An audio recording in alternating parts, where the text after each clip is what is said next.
Vamos na palavra, não precisamos mais reencarnar, né? Então, esses espíritos aí, ele já atingiu a superioridade moral e intelectual, porque nós estamos aqui para isso, para nos desenvolver moralmente e intelectualmente. A gente precisa dessas duas asas, né? Moral e intelectual. Então, a gente precisa desenvolver em nós o conhecimento, né? Moral e intelectual. Essas são as asas, né? As asas dos espíritos puros. Atingiram o grau máximo da perfeição. Não precisam mais reencarnar.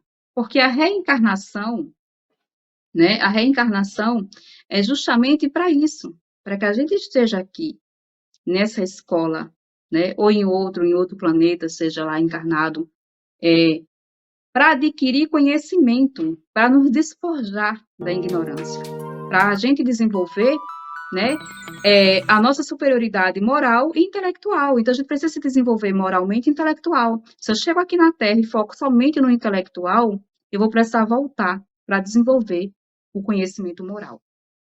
Eu vou precisar voltar, retornar.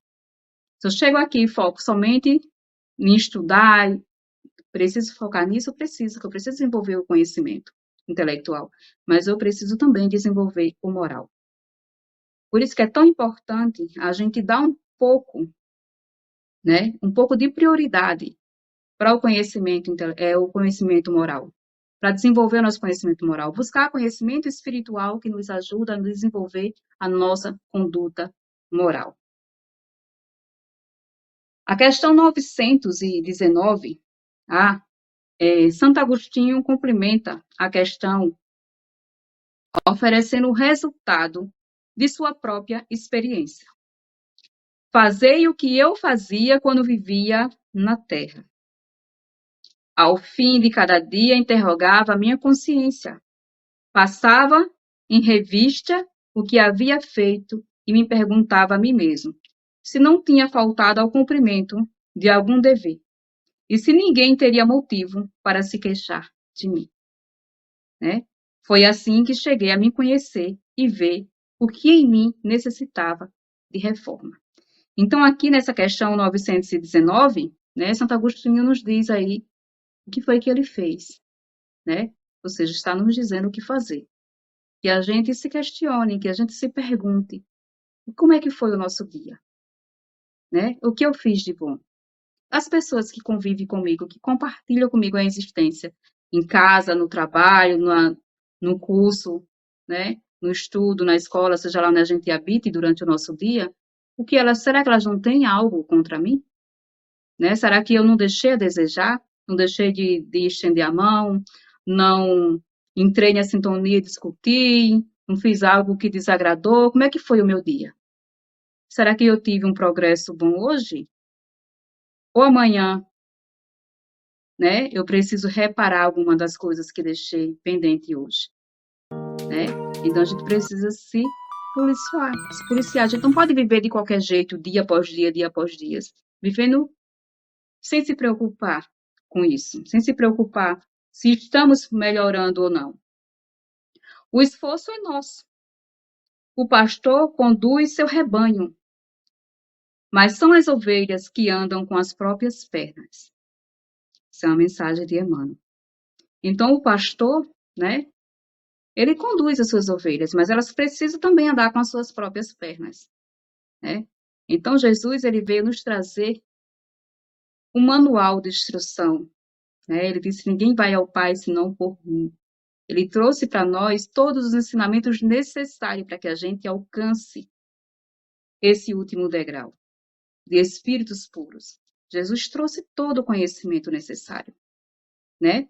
E ele ainda nos disse, aquele que crê em mim fará as obras que eu faço. Então, quantas vezes a gente não já ouviu, ou a gente não já falou, pessoas dizer o seguinte, eu não sou Jesus para perdoar, eu não sou Jesus para fazer isso, então está esquecendo que ele disse, aquele que crê em mim fará as obras que eu faço.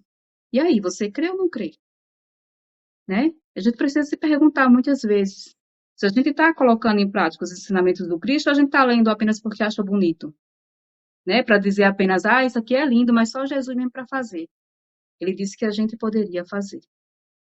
Então, o nosso esforço é se esforçar para pôr em prática, para fazer. Ele disse que era possível, então é. Reforma íntima e autoestima.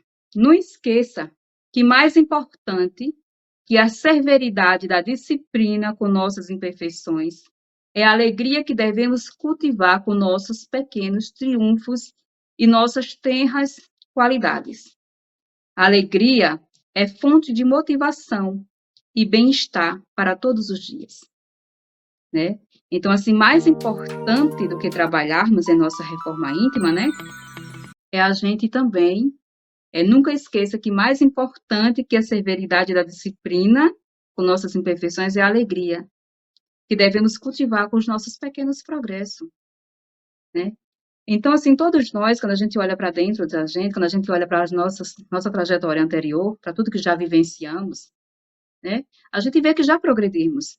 Hoje já somos muito melhor do que ontem, né? Tem tantas coisas que a gente fez e que a gente não se orgulha de ter feito, né, por exemplo, isso nos mostra o quê? Que a gente progrediu e devemos nos alegrar por isso. Ou seja, a gente tem que se alegrar porque estamos aqui e estamos progredindo, né?